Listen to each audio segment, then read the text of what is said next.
Alright, make sure to watch this video till the end so you don't miss any crucial steps. First, let's open up the Google Drive app. Once you're in Google Drive, the first step is to upload the file you want to share. Tap the little plus sign at the bottom right of the screen. From here, select Upload File. You'll get the option to choose from your photos or videos, but I'm going to tap Browse, because I want to select a file from my iPhone's Files app. For this tutorial, I've got a large file of about 100 MB. This works just as well for megabyte-sized or even gigabyte-sized files. As long as you've got space on your Google Drive, you're good to go. Once the file is uploaded, it's time to share it. Tap the three dots next to the file you just uploaded and select Share.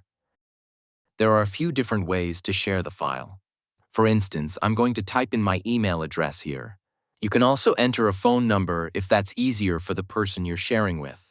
Once that's done, you can choose whether they're an editor, commenter, or just a viewer.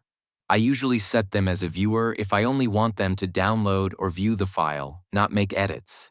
Once you enter the contact info, Google Drive will send a message to that person with a link to download the file or simply view it.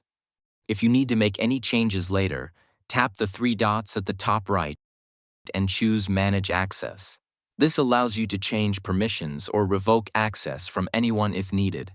When you're happy with everything, just tap the airplane icon at the bottom right, and the file will be sent for download or viewing by the other person.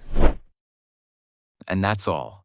Sending large files through Google Drive is quick and easy once you know the steps.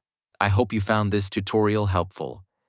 If you liked the video, don't forget to hit the like button and subscribe to the channel for more tutorials. Thanks for watching, and I'll see you in the next one.